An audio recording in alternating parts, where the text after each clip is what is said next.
धन्यवाद संचालक जी। साथियों, राष्ट्रीय पिछड़ा वर्ग मोर्चा का ये दूसरा राष्ट्रीय अधिवेशन सुबह से चल रहा है। आज इस अधिवेशन की अध्यक्षता कर रहे माननीय वामन मेश्राम साहब,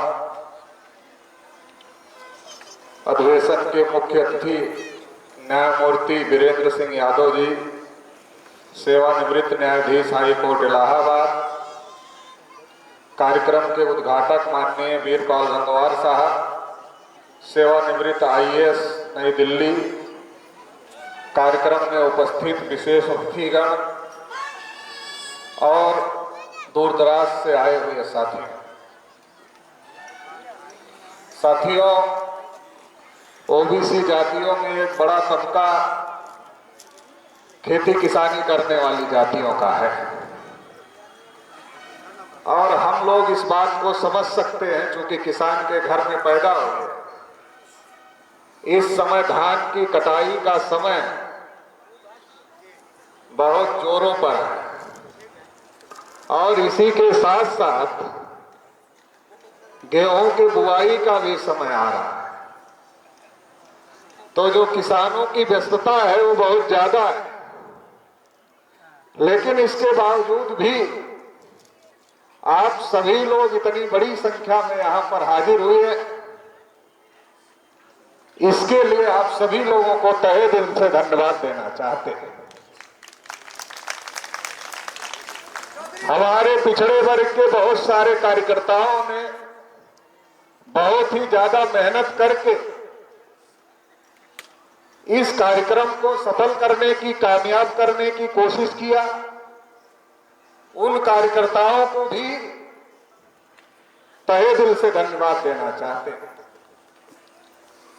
कुछ कार्यकर्ताओं ने थोड़ा कंजूसी के साथ भी किया, उनको भी धन्यवाद देना चाहते हैं, क्योंकि मुझे पता है कि कुछ ने कंजूसी भी किया है। और राष्ट्रीय पिछड़ा वर्ग मोर्चा के अलावा वाम से भारत मुक्ति मोर्चा, बहुजन क्रांति मोर्चा, राष्ट्रीय मुस्लिम मोर्चा और तमाम जो हमारे संगठन हैं, भारतीय विद्यार्थी मोर्चा, युवा मोर्चा, बेरोजगार मोर्चा, राष्ट्रीय किसान मोर्चा, राष्ट्रीय मूल्यवासी महिला संघ और तमाम संगठनों ने इस अधिवेशन को सफल करने के लिए प्रयास किए। उन सभी को भी आभार धन्यवाद देना चाहते हैं। आप लोगों में से कुछ लोगों की ट्रेनें हो रही, कुछ लोग झोले की तरफ देख रहे हैं। मैं ज्यादा समय नहीं लेना चाहता, लेकिन मैं आपको ये जरूर कहना चाहता हूं, अगर आप एक ट्रेन छोड़कर थोड़ा सा कष्ट नहीं उठा सकते तो आप इस देश में अपने हक अधिकार हासिल नहीं कर सकते। आपको लगता है एक ट्रेन चली जाएगी, दूसरी आएगी तो रात भर जगना पड़ेगा, हमको सुबह पहुंचाएगी। अरे तो कोई बात नहीं, एक दिन सुबह ही पहुंच जाना, रात में जाकर कौन सा तीर मार लोगे। तो इसलिए अभी इसके बाद मेश्राम साहब बोलेंगे और मेश्राम साहब का स्पीच सुनकर ही आप लोगों को यहां से जाना चाहिए। बहुत लंबी चौड़ी बात मैं नहीं करना चाहता, मैं करता ही रहता, आप लोगों को बताता ही रहता हूं, समझाता ही रहता हूं। बहुत सारे विषय इसमें लगाए गए हैं कि ये नहीं हुआ, OBC का ये नहीं हुआ, ये भी नहीं हुआ, ये भी नहीं हुआ, ये भी नहीं हुआ, ये भी नहीं हुआ और ये भी सरकार नहीं कर। तो क्यों नहीं कर रही? क्योंकि हमारे पास मजबूत संगठन नहीं। OBC का कोई राष्ट्रीय स्तर का मजबूत संगठन नहीं, और जो राष्ट्रीय स्तर का OBC का कोई मजबूत संगठन नहीं है जिसके पास इतनी ताकत हो कि अगर OBC पर अन्याय होता है तो 60 करोड़ OBC अगर देश में है, उसमें से 2 करोड़ OBC दिल्ली पहुंच जाए और सरकार को ये कह दे कर रहे हो कि नहीं कर रहे। इतनी बड़ी ताकत वाला संगठन निर्माण करने की जरूरत है। मेश्राम साहब एक लंबे समय से OBC के मुद्दों पर बोल रहे। मैं तो ये जानता हूं, जब हम इनका भाषण सुनते थे आधे से ज्यादा भाषण OBC पर ही रहता, अभी भी रहता है, क्योंकि मेश्राम साहब इस देश में OBC, SC, ST, माइनॉरिटी सबको एकजुट करें सबको जागृत करके और जो इस देश में अधिकार वंचित हैं, शोषित हैं, उन सबको इकट्ठा करके देश में एक बहुत बड़ी लड़ाई लड़ने का काम है। और जब मेश्राम साहब से हमने ये कहा कि ओबीसी का तो कोई संगठन ही नहीं, तो राष्ट्रीय पिछड़ा वर्ग मोर्चा बना, और राष्ट्रीय पिछड़ा वर्ग मोर्चा बना तो लगातार पिछड़े वर्ग को जागृत करने का काम, संगठित करने का काम, और संगठित करके सड़कों पर उतरकर संघर्ष भी करने का काम राष्ट्रीय पिछड़ा वर्ग मोर्चा लगातार कर रहा है। मगर जितनी ताकत होनी चाहिए हमारे दुश्मनों को झुकाने के लिए, उतनी ताकत अभी राष्ट्रीय पिछड़ा वर्ग मोर्चा के पास में नहीं। और जब हमारी ताकत नहीं है, इसका मतलब हमारी पहुंच हमारे लोगों तक नहीं है, और जब हमारी पहुंच हमारे लोगों तक नहीं है तो हमारा दुश्मन हमारे लोगों तक पहुंच रहा है। और हमारा दुश्मन जब हमारे लोगों तक पहुंच रहा है, अभी कितना दुश्मन जागृत है। 5 तारीख को हमने सम्मेलन रखा है, एलआईओ ने, आईबी ने, मीडिया ने जानकारी दिया सरकार को कि राष्ट्रीय पिछड़ा वर्ग मोर्चा का राष्ट्रीय सम्मेलन लखनऊ में हो रहा है। बीजेपी वालों ने प्लान बनाया कि लग रहा है उत्तर प्रदेश में ज्यादा ओबीसी जागृत हो जाएंगे क्या। तो कल के अखबार में, परसों के अखबार में मेन हेडिंग छपी थी कि अब लखनऊ में भाजपा अपने ओबीसी मोर्चा की बैठक करेगी और जाति आधारित जनगणना से जो ओबीसी नाराज है उसका काट ढूंढेगी, अपने नेताओं को इकट्ठा करेगी, सम्मेलन लगाएगी। तो काट क्या, उसमें लिखा था फला मौर्य आएंगे, फला पटेल आएंगे, फला निषाद आएंगे, फला राजभर आएंगे। तो ये काट क्या, काट ये नहीं है कि आपकी समस्या का समाधान किया है। अगर सरकार ये काट निकालती कि चलो इनकी गिनती नहीं हो रही है, इनको संख्या के अनुपात में हिस्सेदारी नहीं मिल रही है, इनको हक नहीं मिल रहा है, अगर सरकार ये काट निकालती तो ठीक था। मगर सरकार क्या काट निकाल रही है? सरकार काट निकाल रही है इनके जाति जाति के नेताओं का चेहरा दिखाया जाए, राजभर का चेहरा दिखाकर राजभर वोट लूट लिया जाए, निषाद का चेहरा दिखाकर निषाद वोट लूट लिया जाए, चौहान का चेहरा दिखाकर चौहान वोट लूट लिया जाए, पटेल का चेहरा दिखाकर पटेल वोट लूट लिया जाए, मौर्य का चेहरा दिखाकर मौर्य वोट लूट लिया जाए, और बाकी जितनी जातियां हैं सबका चेहरा दिखाकर सबका वोट लूट लिया जाए। इनकी किसी समस्या का समाधान न किया जाए और केवल इनका वोट लूट लिया जाए। ये साजिश देश में बीजेपी के द्वारा चलाई जा रही है। इसको समझने की जरूरत है, और केवल समझने से काम नहीं चलेगा। आप तो समझ रहे हो, लेकिन गांव में जाकर पसीना नहीं बहाओगे, अपने भाइयों को नहीं समझाओगे। वो जब मंत्री जी आएगा, 10 गाड़ी लेकर आएगा और फोर्स भी लेकर आएगा, तो उसकी बिरादरी सोचेगी ये तो बहुत बड़ा नेता है। अभी देवरिया में यादव लोगों के ऊपर अन्याय हुआ, फिर चौहान लोगों के ऊपर अन्याय हुआ, कानपुर देहात में विश्वकर्मा समाज के लोगों की हत्या हुई, कौशाम्बी की घटना है, बनारस आजमगढ़ की घटना है कुछ मौर्य परिवार के साथ में।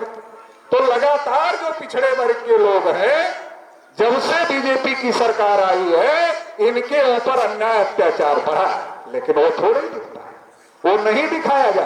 क्या दिखाया जा रहा? अरे है ना तुम्हारा नेता, देख रहे हो कि नहीं देख रहे हो तुम्हारा नेता? अगर हम नेता देखकर आज वोट देंगे तो कल हमारी आने वाली पीढ़ियां हमें माफ करने वाली थी और हमारे फोटो पर माला नहीं डालेंगे, जूते से पीट भी सकती है कि जब देश में हमारे हक अधिकार खत्म हो रहे थे तो तुम जाति बिरादरी के नाम पर सपोर्ट कर रहे, जाति बिरादरी के नाम पर वोट कर रहे थे, जाति बिरादरी के नाम पर जो हक अधिकार खत्म करने वाले लोग थे उनको सपोर्ट कर रहे थे। तो आने वाली पीढ़ियां फोटो तो नहीं लगाएंगी, अगर फोटो होगा तो मां जान लो उस पर जूता चलाने का काम जरूर करेंगी, इसलिए सचेत हो। फिर अगला कार्यक्रम भाजपा ने घोषित कर दिया अगले महीने, कितनी तारीख को? 23 तारीख, 23 जनवरी को शायद राम मंदिर का उद्घाटन। अरे सबसे ज्यादा तो विनय कटियार, कल्याण सिंह, उमा भारती, परवीर तोगड़िया, रितंभरा, इन्हीं ने ना मंदिर बनाने के लिए लड़ाई लड़ी। उत्तर प्रदेश के लोग तो जानते हैं। अरे लड़ाई लड़ी तो ट्रस्ट में घंटा बजाने के लिए भी रखा क्या इनको? अरे घंटा बजाने के लिए भी मंदिर में नहीं रखते और तुम मंदिर पर वोट करना चाहते हो। जब मैं फैजाबाद में एक दिन कार्यक्रम में था तो ये पटेल जी स्टेज से बोल रहे थे, बोले जब कटियार को नहीं रखा उसमें ट्रस्ट में तो मैं कटियार के घर गया, कटियार को पूछा कैसा लग रहा है जब शिलान्यास में नहीं बुलाया उनको, तो कटियार ने कहा बहुत खराब लग रहा है। तो बोलते क्यों नहीं? तो ये नहीं बताया कटियार जी ने क्यों नहीं बोलते। अब बोलेंगे कैसे?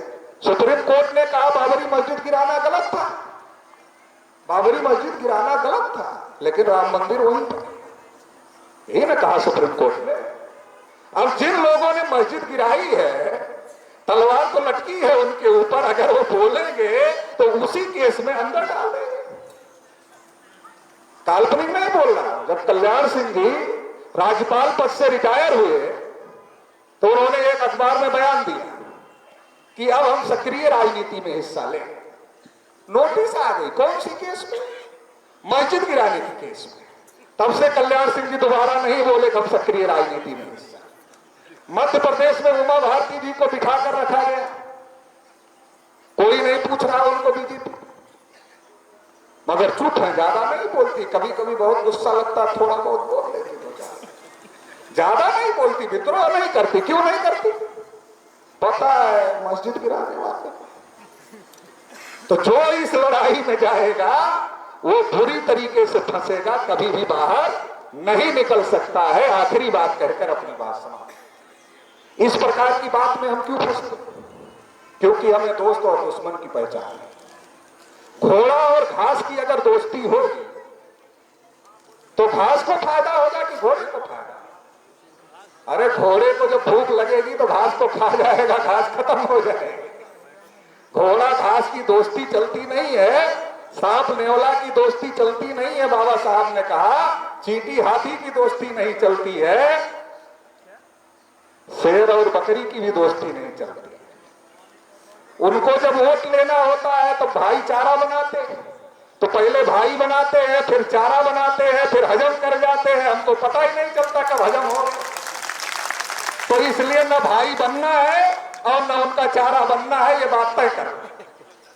न भाई बनना है उनका और न उनका चारा बनना है। अगर ये बात तय कर लोगे और अगर ये बात हम अपने समाज को समझा दें तो हमारा समाज उनके चंगुल से निकल सकता है।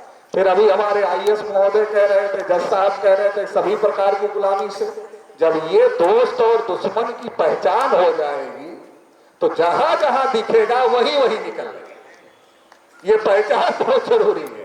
किधर है? इधर है, नहीं जाना। इधर है, नहीं जाना। इधर है, नहीं जाना। उसके साथ में भाई बनना ही नहीं है। भाई बनेंगे तब वो चारा बनाता है, भाई ही नहीं बनेगा तो चारा कैसे बनाएगा? तो बनना ही नहीं।